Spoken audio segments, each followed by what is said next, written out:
Hallelujah. आज के वचन को हम लोग पढ़ेंगे। जैसे कि मेरी पत्नी, मेरे जीवन साथी रिचल का बर्थडे है, तो हम धन्यवाद देते हैं इस दिन के लिए। कुछ वचन से हम देखेंगे कि परमेश्वर जी क्या बातें करना चाहता है। यशायाह की पुस्तक 1 अध्याय उसका 19 में लिखा है, यदि तुम आज्ञाकारी होंगे, मेरी आज्ञा को मानोगे, तुम इस देश के उत्तम उत्तम पदार्थ को खाने पाओगे, और यदि आज्ञाकारी ना हो और बलवा करोगे तो तलवार से नाश किए जाओगे। यहोवा की यही वाणी है। कौन कहता है? यहोवा। आमीन। इसी को समझेगा कि परमेश्वर ने कहा कि यदि तुम मेरी आज्ञा को मानोगे तो इस देश के, इसमें जहां भी परमेश्वर आपको रखता है उस जगह की, कि इस देश के उत्तम उत्तम पदार्थ को खाने पाओगे, और यदि बलवा करोगे तो तलवार से नाश कर दिए जाओगे। यहोवा का यही वचन है। कौन कहता है? यहोवा कहता है। आमीन।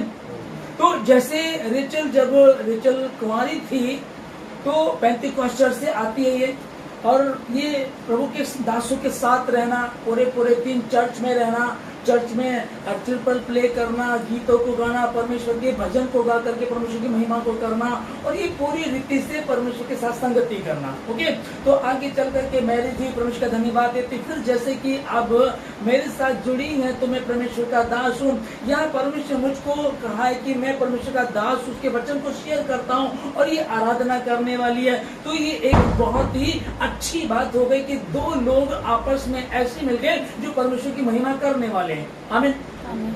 फिर अभी कई बार क्या, जिस वचन को पढ़ा कि यदि आज्ञा को मानोगे तो इस देश की उत्तम उत्तम पदार्थ को खाने पाओगे, और बलवा करोगे तो तलवार से नाश कर दी जाओगे। तो इस वचन को हमने पढ़ा। इससे पहले 18 को हम लोग पढ़ते हैं, और 18 में लिखा है कि आओ हम आपस में वाद विवाद करें। अब समझिएगा, आप इसको के वाद विवाद करें। आपके बुरे काम कैसे भी क्यों ना हो, जहाँ कहते हैं कि अगर कोई गलती हो गई है, जहाँ खुली वहीं सवेरा। आपने परमेश्वर के साथ संगति करना शुरू किया, जाने जाने में कोई गलती हुई तो परमेश्वर से बात करते हैं। परमेश्वर कह रहा है कि तुमने तुम्हारे चाहे अधर्म के काम कैसे भी क्यों ना। फिर हम वचन को देखते हैं, अब्राहम से परमेश्वर ने बात की। अब्राहम से क्या था? जब अब्राहम 99 वर्ष का हो गया, तब अब्राहम से परमेश्वर कहता है कि अब्राहम, मैं सर्वशक्तिमान परमेश्वर हूँ, यही मेरा नाम है, मेरी उपस्थिति में चल, और सिद्ध होता चला। परमेश्वर से आशीष पाने के लिए, परमेश्वर से उन बरकतों को पाने के लिए जो उसने मिस्र से अपने लोगों को जब निकाल करके ला रहा था, जो वायदा किया था, मैं उस देश में तुमको लेकर जा रहा हूँ, उस देश में लेकर जा रहा हूँ जहाँ दूध और शहद की नदियां बहती है ना। वो फलवंत भूमि है, वो बहुत आशीषित जगह जहाँ मैं तुमको लेकर के जा रहा हूँ। तो ये नहीं कि वो वहां से निकाल के ला। वो आज भी बात है कि मैं और आप हम परमेश्वर में होते हैं, तो वो गुलामी से हमको निकाल करके लाया, और गुलामी से निकाल करके अब स्वतंत्र देश में लाता है। अब कहता है कि अब तक जो किया फिर उस गलती को मत करना, अब मेरे कहे अनुसार चलो। आमीन। अब जैसे रिचल का बर्थडे है, तो वो हम कहानी पढ़ लेते हैं कि भैया एस्तर नाम की एक लड़की थी, और वो कैसे परमेश्वर के भय को माना करती थी। एक बड़ी मुसीबत उन लोगों पर आई, जो यहूदी लोग थे, उन पर एक बड़ी मुसीबत आई किसी कारण से। कहानी को आप जानते हैं। तब मोर्देकै उसका जो चाचा होता है उससे बात करता है, कहता है कि हम पर बड़ी मुसीबत आ गई है, और पला तारीख को हम लोग नाश कर दी जाएंगे, पर शायद परमेश्वर ने तुझे इसी दिन के लिए यहाँ रखा है। तब रिचल और मेरी मैरिज का होने का मतलब ऐसा नहीं कि हमारी सिर्फ मैरिज एक सिंपल बात है, कॉमन बात है। नहीं, ना इन्होंने मुझे ढूंढा, ना मैंने इनको ढूंढा, और ये परमेश्वर की और से डिवाइन हेल्पर दिए गए, जिन्होंने हमारे रिश्ते को कराया और तमाम जरूरतों को पूरा किया। तो मैं तो इस बात को हमेशा परमेश्वर का धन्यवाद करता हूँ कि परमेश्वर ने मुझे एक बेस्ट साथी दिया, क्योंकि जो धन यहोवा देता उसमें दुख नहीं मिलाता। फिर परमेश्वर का वचन कह रहा है कि धन और धन और संपत्ति जो है ये तो पूर्वजों से और पूर्वजों की ओर से मिलती है, परंतु भली पत्नी यहोवा की ओर ही से मिलती है। मैं इस बात के लिए बहुत शुक्रगुजार हूँ परमेश्वर का। लेकिन फिर वही है कि जब हम परमेश्वर के कामों को करते हैं, जब परमेश्वर ने कोई प्लानिंग मेरे लिए की है, हम उसको विचार करें, मेरा परमेश्वर का इस परिवार में लाने का क्या मतलब है, मुझे परमेश्वर रिचर्ड से क्यों मिला है, क्या कारण है, वो जो कॉलिंग है, वो जो उसकी योजना है, जो उसने कहा कि जो योजनाएं जो कल्पनाएं मैंने तेरे विषय की हानि की नहीं परंतु लाभ ही की है, और वो लाभ की है तो उसको पूछे परमेश्वर क्या चाहता मुझसे खुदावंद। प्रभु यीशु जी मेरे जीवन से आपकी क्या योजना है, मुझको क्यों जोड़ा, क्यों यहाँ लेकर के आए। और सिंपल सी बात, जब हम परमेश्वर के लोग हैं तो हम हमारे लिए एक ही बात है, जाओ जाकर के सब जाति के लोगों को सुसमाचार प्रचार करो। तुम पृथ्वी का नमक हो, तुम जगत की ज्योति हो। नमक हो तो नमक का काम है जो बिना नमक के लोग हैं उनको नमकीन करना।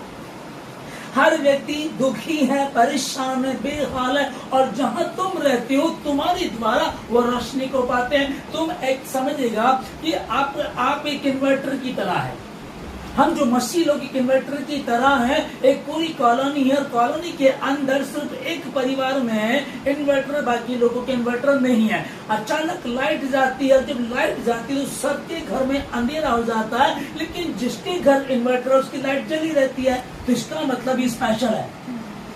अरे यार उनकी लाइट क्यों नहीं है, उनके यहाँ इन्वर्टर है। यार लॉकडाउन हुआ था तो भी वो लोग खुश नजर आते हैं, जब इतनी भयंकर गर्मी पड़ रही है वो तब भी खुश नजर आते हैं, कई बार वो बीमार हो जाते हैं तब भी वो खुश रहते हैं। ये क्या कारण है? परमेश्वर ने कहा है मेरी जो योजना मैंने तेरे लिए बनाई है वो हानि के लिए लाभ ही की है। उसने परमेश्वर ने कहा यदि तुम मुझ में बने रहो और मेरा वचन तुम में बनाए तब जो चाहो मांगो तुम्हारे लिए हो जाएगा। तब एस्तर को जब वहां रखा गया तो एस्तर के जीवन से परमेश्वर की योजना थी।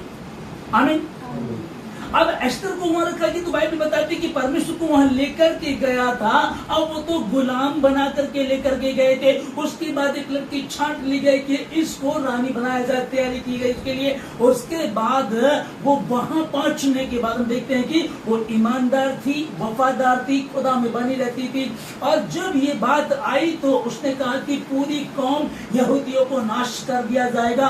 उसने अपने मन में उसने उन लोगों से बात की ऐसा करना, जितने भी मसीह लोग हैं, क्रिश्चियन लोग हैं, जितने भी यहूदी लोग हैं, यहोवा को मानने वाले, वो सब 3 दिन का उपवास रखेंगे और हम उपवास रखेंगे, परमेश्वर प्रार्थना को सुनेगा। उन्होंने उपवास रखा। ये समझाया किसने था? एक लड़की ने। कौन थी?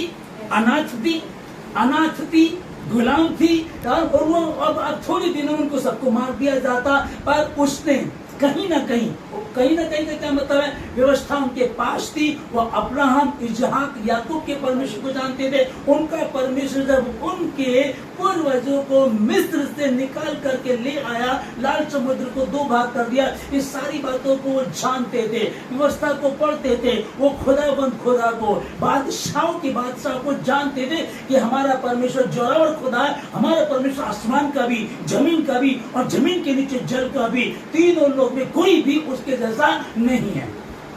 आमीन। जब ये बात जब उसने उपवास के लिए कहा, उपवास रखा गया और पूरी कौम बचा ली गई। कारण क्या था? एक स्त्री ने।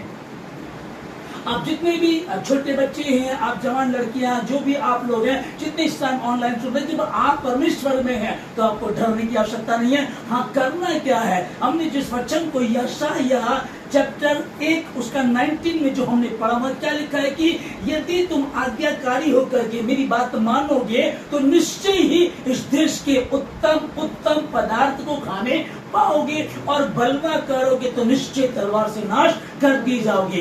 ये किसका वचन है? यहोवा का।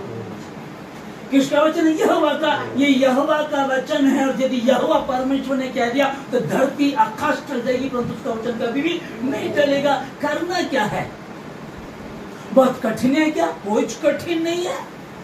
और हमको तो कोई दिक्कत वाली बात नहीं है। और हाँ, कॉलिंग को समझना बहुत जरूरी है। मेरी कॉलिंग क्या है? परमेश्वर ने मुझे क्यों चुना है? मैं क्यों पैदा हुआ? क्यों मैं पैदा हुई? क्या कारण है इन बातों का? क्यों मैं वहां तक पहुंचा? क्या कारण? उसको देखेगा। मैं अचानक तो ये सब नहीं हुआ, ये प्लानिंग है। ये परमेश्वर की योजना। परमेश्वर ने कहा तेरी मां के गर्भ में पड़ने से पहले मैं तुझे जानता था, मैंने तेरी रचना की है। तेरी मां के यशायाह से यिर्मयाह से परमेश्वर कहता है तेरी मां के गर्भ में पड़ने से पहले मैं तुझे जानता था, मैं तुझे नियुक्त किया है, मैंने तुझे तैयार किया है, मेरी योजनाएं तेरे जीवन से है। वो बात करता है परमेश्वर। दाऊद से उसने बातें की, दाऊद को उसने तैयार किया, बात कर रहा है। शिमशोन से बात की, शिमशोन की मां बांझ थी, उसके पास स्वर्गदूत को भेजा कि तेरे तू गर्भवती होगी, तेरे एक बच्चा होगा, कभी उसके सर मुस्कुरा कतने ना पाए, वो मेरा नाजीर होगा और वो अपने लोगों को दुश्मनों से उनको निजात दिलाएगा, उनको बचाएगा। ये परमेश्वर की योजना थी। एक बार वो अपनी कॉलिंग को भूल गया। जब वो अपनी कॉलिंग को भूल गया कि मेरा उद्देश्य क्या था, परमेश्वर जिनसे क्या चाहता है, क्यों मैं आया था। मेरी माँ बांझ थी, कभी कभी वो गर्भवती नहीं हो सकती थी, कभी बच्चे को जन्म नहीं दे सकती थी। परमेश्वर ने उसकी कोख को खोला, मुझे दिया। स्पेशल हूं मैं, डिफरेंट हूं मैं आम व्यक्ति नहीं हूं। आप समझ सकते हैं, मैं एस्तर हूं, एस्तर की तरह मैं स्पेशल हूं, मैं कोई कमजोर नहीं हूं, मैं डिफरेंट हूं। परमेश्वर ने जब मुझे बनाया, कई बार लगता है कि मेरे जीवन में दुख है, परेशानी है, दिक्कतें हैं, अरे डरो मत, चिंता करने की जरूरत नहीं है, क्योंकि जब परमेश्वर ने आदम को बनाया, हव्वा को बनाया, आप समझिएगा, जिस टाइम परमेश्वर ने रेचल आपको बनाया, जिस टाइम परमेश्वर ने मुझे हमको बनाया, उसने वो सांचा तोड़ दिया।